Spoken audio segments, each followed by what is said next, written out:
शराबी पति के साथ जीवन, पैसे का दर्द, एक प्यारी सी कहानी। रिहान अभी भी 1 रुपए का सिक्का लिए हलवाई की दुकान पर खड़ा था।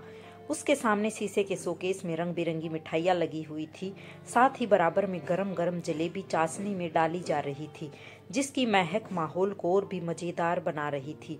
रिहान हलवाई चंदन को गौर से देख रहा था। तभी चंदन फिर से बोला, अबे तुझे समझ नहीं आया कि 1 रुपए में कुछ नहीं आता? जा कम से कम 10 रुपए लेकर आ।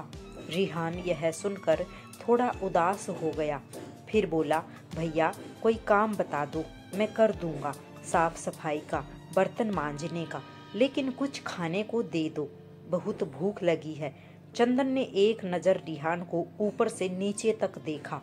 अबे तू क्या काम करेगा, बित्ता सा तो है, किसी ने देख लिया तो दुकान बंद हो जाएगी, चल भाग यहाँ से।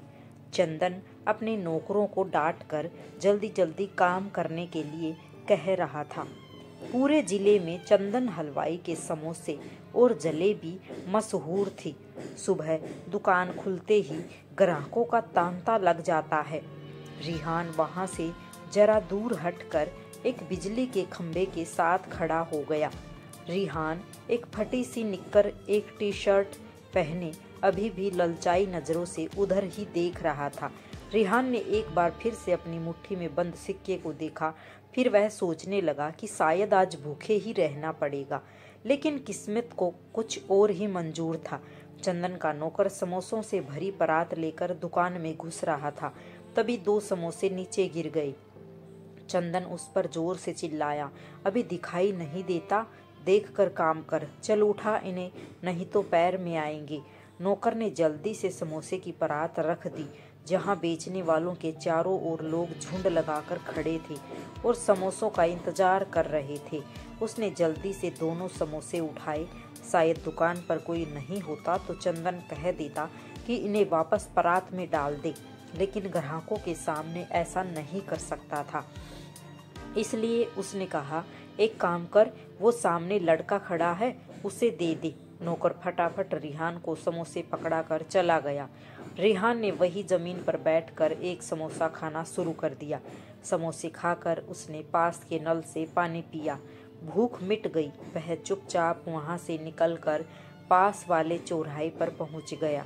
यही तो उसका ठिकाना था। जैसे ही रेड लाइट होती, रिहान और उसके साथ के बच्चे एक कपड़ा लेकर गाड़ियों के शीशे साफ करते। बदले में कोई 1-2 रुपए दे देता, नहीं तो ऐसे ही चला जाता था। रिहान पूरे दिन भाग दौड़ कर पैसे कमाता। शाम को वह बैठकर पैसे गिन रहा था। आज तो पूरे 70 रुपए कमा लिए। वह पैसे लेकर घर की ओर चल दिया। पास ही में एक फ्लाईओवर के नीचे उसकी माँ ने एक छोटा सा तंबू लगा रखा था। रिहान की माँ उसी में लेटी हुई थी। रिहान ने आते ही कहा, माँ आज देख 70 रुपए कमा लिए, ला अपनी दवाई का पर्चा दे, मैं जल्दी से तेरी खांसी की दवा ले आता हूँ। उषा ने कहा, बेटा इस पैसे से कुछ राशन ले आता तो मैं तेरे लिए कुछ पका देती। रिहान बिना कुछ बोले खुद ही पर्चा ढूंढने लगा। पर्चा मिलते ही वह तंबू से बाहर जाते हुए बोला, तेरी दवाई लाता हूँ, बाबू आ गए तो सारे पैसे छीन लेगा। रिहान तेजी से बाहर निकल गया। इधर उषा सोच रही थी, सच ही तो कह रहा है उसका पति मोहन सिंह सारा दिन जुआ खेलता रहता है। जब शाम होने लगती है तो आज की दिहाड़ी में से पैसे लेने आ जाता है। उषा से तो मारपीट करके पैसे ले जाता था, लेकिन जब से वह बीमार पड़ी है तब से रिहान से भी पैसे छीनने लगा है। कुछ देर में रिहान आ गया। माँ को दवा पिला ही रहा था कि मोहन सिंह सामने आ गया। क्यों बे, ये दवा कहाँ से लाया? रिहान, बापू ये तो दवा सरकारी दवाखाने से लाया हूँ, ये लो 20 रुपए, आज बस इतने बन पाए हैं। मोहन सिंह ने गुस्से से पैसे छीन लिए। फिर रिहान से कहा, झूठ बोला तो तुझे उल्टा लटका दूंगा, कल से कम 50 रुपए मुझे चाहिए। उषा ने लड़खड़ाती आवाज में कहा, खुद तो कुछ काम करता नहीं, छोटे से बच्चे की मेहनत की कमाई उड़ाता रहता है। मैं एक बार ठीक हो जाऊं तो इसे लेकर कहीं और चली जाऊंगी। मोहन सिंह उषा के मुंह से नहीं लगना चाहता था। उसे दुकान बंद होने से पहले शराब जो लानी थी वह चुपचाप निकल गया। उषा ने रिहान से पूछा, तूने कुछ खाया या नहीं? रिहान बोला, माँ, आज मुझे 2 समोसे सुबह ही मैंने खा लिए, अब तक भूख नहीं लगी है। उषा की आंखों में आंसू भर आए। बेटा, भूख कहाँ से लगेगी जब अपने माँ बाप पर सारे पैसे लुटा देगा तो? रुक, मेरे पास 10 रुपए हैं, जा बाहर जाकर कुछ खा ले। रिहान बिना कुछ बोले पैसे लेकर बाहर चला गया।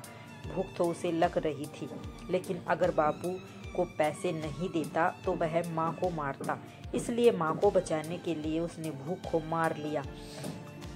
कुछ देर बाद रिहान खाने के लिए बिस्कुट के 2 पैकेट लाया, एक माँ को दिया और एक खुद खा लिया। उसके बाद थका हारा रिहान सोने के लिए माँ के पास लेट गया। कुछ ही देर में उसे नींद आ गई। सुबह शोर मचने के कारण उसकी आंखें खुली तो देखा माँ तंबू के बाहर बैठी रो रही है। साथ ही पास में रहने वाली कुछ औरतें थी। रिहान उठकर उसके पास पहुंचा। माँ, क्या हुआ? तुम रो क्यों रही हो? उषा कुछ कह पाती तभी पास खड़ी करुणा जी ने रिहान को अपने पास लाकर खड़ा कर लिया। बेटा, तेरे पापा कल शराब पीकर घर आ रहे थे, तभी उनका एक्सीडेंट हो गया। वो अब नहीं रहे। कुछ लोग अस्पताल गए हैं उनकी लाश को लेने। रिहान को एक बार झटका लगा, लेकिन वह यह समझ नहीं पा रहा था कि वह पिता की मौत पर रोए या खुश हो, क्योंकि अब वह जितने भी पैसे कमाएगा वह उसे अपनी माँ पर खर्च करेगा। कुछ ही देर में एक एम्बुलेंस वहां आकर रुकी। कुछ लोगों ने मोहन सिंह को उतारा। मोहल्ले वालों ने चंदा इकट्ठा करके मोहन सिंह का अंतिम संस्कार कर दिया। शाम तक सब अपने घर वापस आ गई। रिहान एक कोने में बैठा था। उषा अभी भी रो रही थी। सबके जाने के बाद रिहान ने कहा, माँ, अब बस भी करो, तुम्हारी तबीयत खराब हो जाएगी। उषा ने रिहान को अपनी गोद में बिठाया, प्यार से उसके सिर पर हाथ फेरा और कहा, भगवान ने तेरे सिर से पिता का साया छीन लिया। रिहान बोला, अब हम चैन से रह सकेंगे माँ, अब कोई हमारे पैसे नहीं छीनेगा। पिता से तो हमें हमेशा एक ही चीज मिली है, वो है पैसे का दर्द। अब तुम्हारा ढंग से इलाज होगा। आज से इस पैसे के दर्द से छुटकारा मिला। अब हमारा पैसा हमारा होगा। उषा सोच रही थी, मेरा बच्चा बिना बचपन देखे ही बड़ा हो गया। वैसे कह तो सही रहा है, उस आदमी ने दर्द के अलावा हमें दिया ही क्या है। इधर रिहान कल से कमाए जाने वाले पैसों को जोड़ने की सोच रहा था। उसने निश्चय किया कि कल शाम को आते हुए एक गुल्लक जरूर लाएगा। जितने पैसे उसका बाप छीन लेता था उन्हें वह उस गुल्लक में डालेगा। राधे राधे सभी को। आपको ये प्यारी सी कहानी कैसी लगी कमेंट बॉक्स में ज़रूर बताएं।